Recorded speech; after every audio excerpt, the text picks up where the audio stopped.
Welcome back, everyone. I'm pleased to welcome very honorary guest today. So please welcome His Excellency Ambassador Extraordinary and Plenipotentiary of America, or US, to Mongolia, Mr. Michael Klecheski. Greetings. So, thank you for receiving our invitation. Thank you. It's a pleasure. Okay, so I have several questions. Please, sure. So first question is, now US, NASA and SpaceX are attempting to make a crewed mission to Mars around 2030s, only maybe within 10 years later. So how do you see this mission? What is your opinion about that? Oh, first of all, I find it incredibly exciting. And one of the things that is happening right now, which maybe you might say adds to the excitement, is that the preparations are moving along really well. So for instance, now we have a mission to the moon. Of course, it's focused on the moon, but in so doing, it also kind of lays the groundwork, prepares for some of the aspects of being on Mars. So that's one way of preparing. And meanwhile, soon, in fact, we're going to have a rover on Mars. It's on its way, as they say. In fact, I think it's really amazing that NASA has a website, because I looked it up, that tells you exactly how many days, hours, and even minutes until landing. So it's been very exciting from the point of view, even of the way NASA presents it to the public. And of course, that means to the international public. But it's exciting because, of course, because of where it will be going, but it's also, I think, very exciting because of the international cooperation that's involved. And that's really one of the main themes, I think, of space travel, is that the more you can do it with international cooperation to achieve kind of responsible uses of space exploration, the better it is. In your opinion, why those countries which are not familiar with space industry also contribute to this space exploration? What is the value of it? Every country has something to offer, and both in terms of what they learn and in terms of what they can contribute in terms of their knowledge, perhaps a different aspect of exploration that they can focus on that other countries perhaps haven't focused on for one reason or another. So the opportunities are there really for everybody, and it's pretty obvious because so many countries have cooperated in this effort in one way or another. It's a grand, incredibly expansive thing, and it's really nice to see the cooperation advancing as briskly as it has been.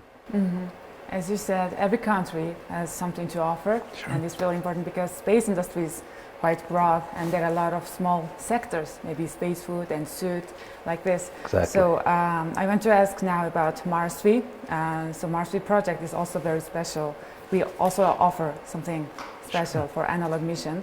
So you visited that Mars 3 office earlier, and I did. You know the basics about the project. So in your opinion, what's your opinion about the potential of the Mars 3 project? I mean, I think it's a really interesting possibility. It was very, very interesting to visit the offices.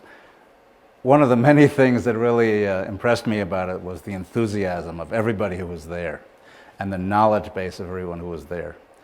Some of them have studied abroad, some of them have focused their studies in Mongolia, but they all seem not only highly committed, but highly excited and also very knowledgeable about various aspects of this mission. So I think the possibilities are very interesting.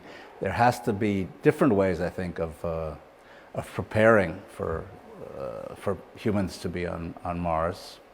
And this is one way to do it that offers some interesting possibilities. US also building very big analog mission site and simulation base, right? Right, yeah. Sure. I mean, there's a lot of things the U.S. is doing with regard to Mars preparations.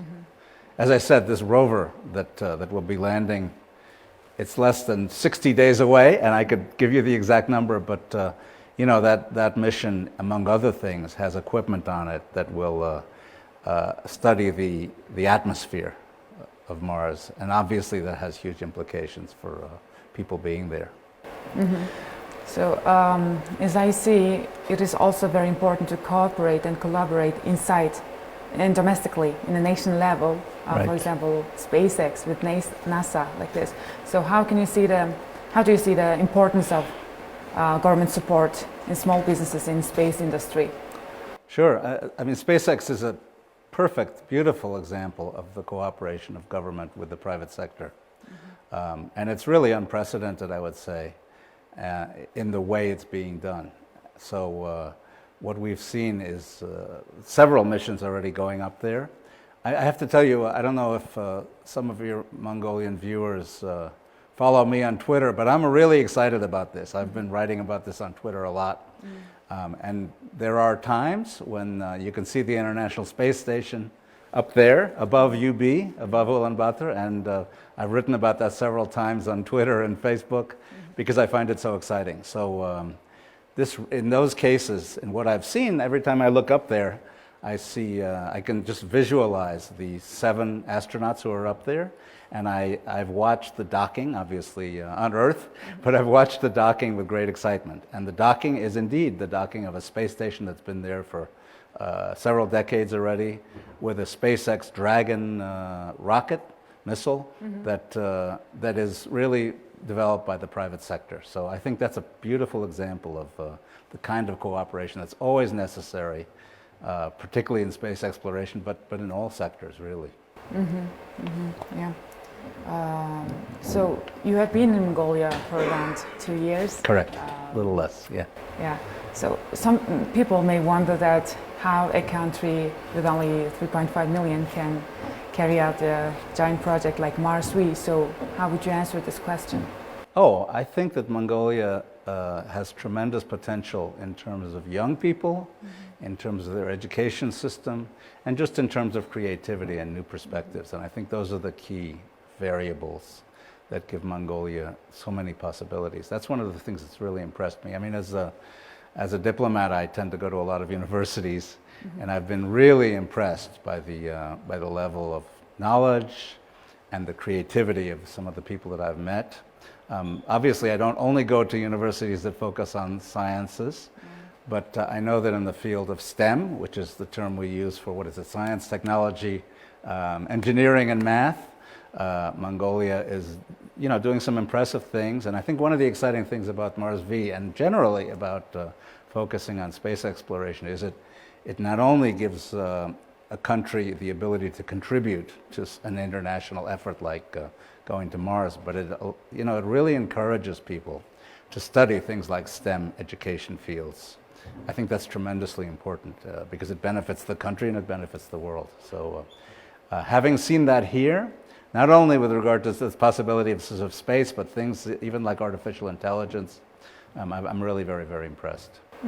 Thank you so much. So maybe there's something you want to talk and I couldn't ask from you, and it is especially 1st of January and first day of the year, so stage is yours if you want to thank you. Say greetings to all. Well, indeed, I want to greet everybody in Mongolia. Mongolia has been incredibly hospitable and friendly to my wife and me, and we've had a fantastic time. But even more important than that, I'm very, very optimistic about Mongolia. I'm excited about this country, and it's partly because of education and creativity that I've seen here. So wishing everybody a very happy 2021. Mashik Vairtla, thank you.